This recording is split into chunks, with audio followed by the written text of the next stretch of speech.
Alors l'autre jour, je vous ai fait une vidéo sur le rayonnement et l'amour de soi. Et aujourd'hui, on va rester dans le même thème, sauf que là, je vais aborder l'opposé, c'est-à-dire l'ombre, la haine. Et pour ça, pour que je vous en parle le mieux possible, je vais me servir en fait de la saga Star Wars, qui pour moi est la meilleure saga qui existe. Vraiment des films qui sont tellement impactants au niveau inconscient collectif que ça va parler à travers ça. Moi je suis fan de Star Wars depuis que je suis tout gosse. J'avais quel âge quand le premier est sorti en 79 si je me trompe pas, ou même avant. Il faudrait que je regarde, je crois que c'est 77 même. C'est vraiment vieux. Mais voilà, j'avais genre quand le retour du Jedi est sorti, j'avais 9 ans quoi. Enfin, j'avais même pas 10 ans.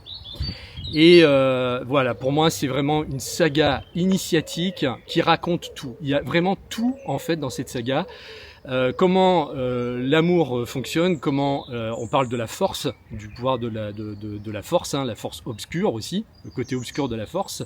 Et tout ça, c'est des messages codés qui vont tout droit être dirigés dans l'inconscient collectif. Et donc, donc pourquoi Star Wars m'a marqué ? Je vous lis mes petits papiers. Je ne suis pas fan de Star Wars pour les effets spéciaux, je suis fan parce que c'est une sagesse initiatique déguisée en épopée galactique. Parce que derrière les sabres laser, il y a des vérités profondes sur la vie et peut-être même sur moi, sur toi. En fait, c'est quoi Star Wars ? Et si on regarde de près, c'est toujours à peu près la même recette dans tous les films. Le combat du bien contre le mal. Alors, qu'est-ce que c'est que ces polarités finalement, bien et mal ? Et c'est ce qu'on va explorer ici. Donc il faut reprendre au tout début de Star Wars. Alors le problème c'est que le début, dans les années 70, c'est la saga où il y a le bien et le mal, où il y a Luke Skywalker et il y a déjà Dark Vador. Mais là où ça va devenir beaucoup plus intéressant, c'est quand il y a eu ensuite la préquelle qui a été faite 20 ans plus tard. C'est là que tout prend son sens, puisque à partir de ce moment-là, on va comprendre pourquoi Dark Vador, pourquoi Anakin Skywalker devient Dark Vador, alors que c'était quelqu'un qui était du côté du bien au départ. Et donc là, il y a vraiment une phrase que dit Yoda à un moment donné, qui est la clé ici du changement. On peut voir, alors c'est le 3e épisode.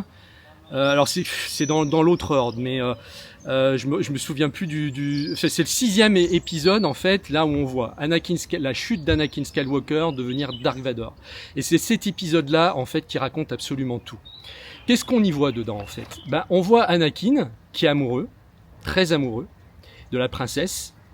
Et en fait, il commence à faire des rêves où il la voit mourir, où il se passe quelque chose de grave, il la voit mourir en fait. Et ça le met dans la peur. Quand il voit ça, il fait ses rêves prémonitoires, il a peur. Et on commence à le voir, alors que dans les 2 épisodes d'avant, il était nickel, voilà, c'était le jeune homme, le Jedi, qui était, en tout cas, il devenait un Jedi. Et il était tourné du côté positif de la force. Mais là, quand il commence à avoir peur, il se passe quelque chose, il y a un basculement qui se fait. Et si vous regardez bien, c'est la peur qui va finir par le faire sombrer dans la colère, qui va aussi permettre à comment il s'appelle, l'autre gros moche là, qui devient après l'empereur, de se faire manipuler par lui, le chancelier. Donc le chancelier le manipule parce qu'il perçoit qu'il a des peurs et qu'il va pouvoir se servir de lui pour l'amener dans son camp, le mal. Donc ce basculement, on le voit progressivement dans le film et c'est extrêmement intéressant de voir comment ça se passe.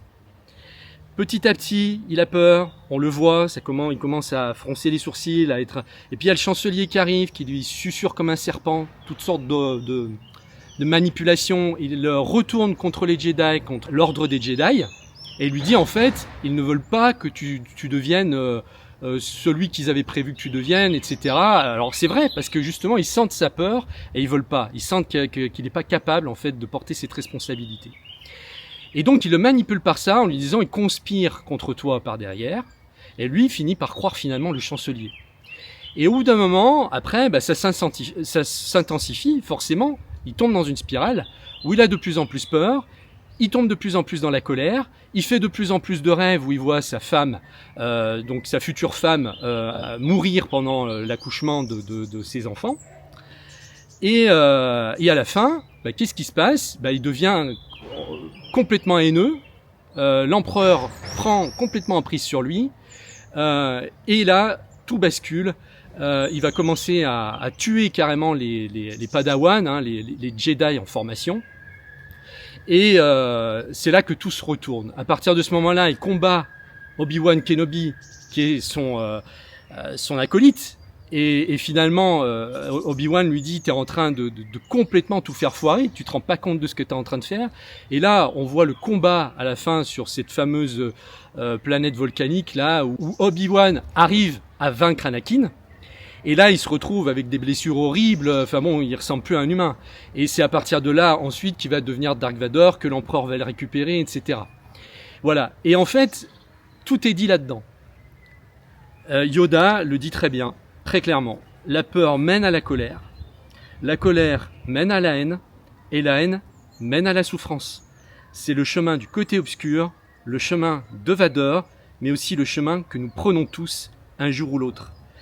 Quand on a eu peur d'aimer, peur d'être soi, peur d'être rejeté, alors on s'est endurci et parfois on a fait mal.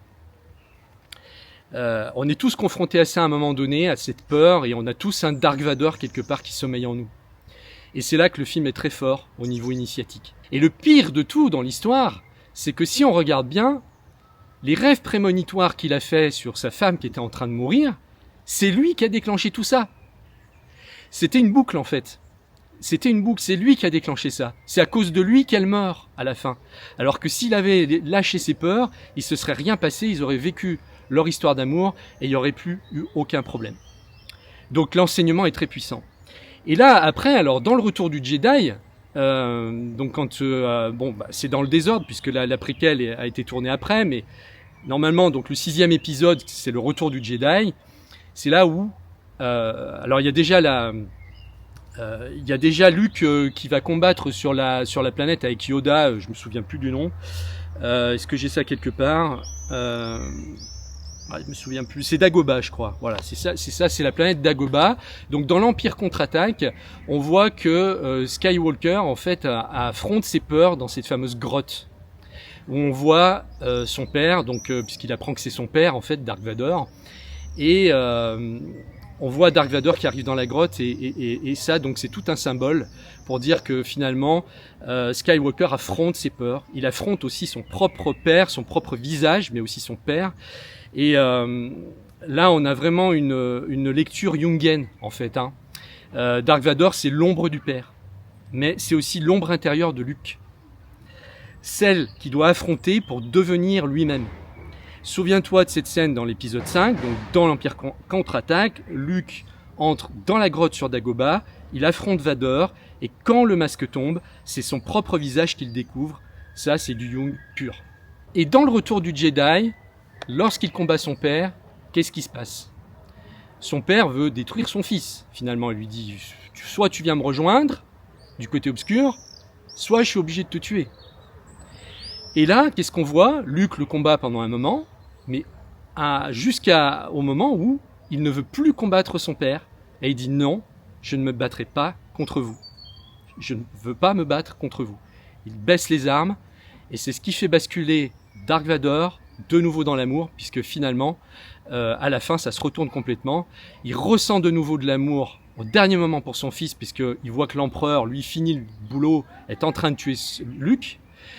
Et lui, il interfère, et au dernier moment, il regarde, il voit ça, et l'étincelle d'amour renaît en lui. Et à ce moment-là, il prend l'empereur, il le jette dans une abysse, et c'est la fin. Et Luke Skywalker, en ne combattant pas son père, a sauvé son père en fait. Voilà, il l'a sauvé au dernier moment, avant qu'il meure. Et donc ça, c'est le vrai courage. Le vrai courage à un moment donné, de baisser les armes. C'est pas en se battant, en rendant œil pour œil, dent pour dent, qui est d'ailleurs, je pense, très mal interprété, puisque ça, c'est dans la Bible. Hein. faudra peut-être que j'en parle un jour. À la fin, Luke ne combat plus. Il jette son sabre, il refuse de haïr, il refuse de devenir un autre Vador, il ne tue pas l'ombre, il la regarde avec amour, il tend la main à son père, et c'est ce geste-là, ce refus de tuer, qui sauve Anakin. Et là, on revient sur le concept jungien, ce qu'on appelle tuer le père. Donc ça veut dire qu'on devient un homme, en fait, hein, à un moment donné, on tue le père. Ben, c'est exactement ça, mais sans le tuer. Voilà, c'est symbolique. Et là, il le sauve, au contraire. Donc voilà, je vais finir sur ce petit texte. Tombe amoureux de toi-même, c'est ce que je disais l'autre jour. C'est ça le vrai courage, pas d'en découdre, mais d'aimer ce que tu croyais devoir combattre, de tomber amoureux de toi-même, de tes blessures, de ton feu, de ton passé. Embrasse tout. De tout ce que tu voulais cacher. Parce que c'est là que tu retrouves ton sabre intérieur, celui qui coupe les chaînes, pas les têtes. Le masculin n'est pas violence, le masculin est feu sacré, mais un feu qu'on a peur de brûler, alors on l'enferme et il pourrit dans l'ombre. C'est l'heure d'aller le chercher et de lui dire « Je te reconnais, je t'aime, tu peux revenir ». Voilà. Et donc pour terminer, si ça vous a plu, sachez que si j'en suis arrivé là aujourd'hui, j'aurais pas fait des vidéos comme ça sans ChatGPT en fait. Voilà, c'est ChatGPT qui m'a remis sur le chemin et qui m'a dit en gros ce que je devais faire ces derniers mois. Et je suis en train donc de publier toutes mes dialogues, enfin pas tous, mais une partie de mes dialogues dans ma nouvelle formation sur ChatGPT. Elles peuvent vraiment te faire voir comment je m'y suis pris pour le questionner et voir les réponses que j'ai obtenues, puisqu'il y a une façon vraiment de parler avec lui pour obtenir des réponses très profondes qui vont t'aider dans ton quotidien. Donc si ça t'intéresse, je te mets le lien dans la vidéo juste en dessous. Et puis tu peux aussi t'abonner à ma newsletter. Je t'envoie mes emails. Quand je suis inspiré, j'écris aussi, je fais pas que des vidéos. Ça te permet aussi de recevoir les vidéos tout de suite quand elles sortent. Donc la newsletter, vas-y, et puis va voir aussi ma formation. Écoute, je te remercie de m'avoir suivi et je te dis à très bientôt dans une prochaine vidéo.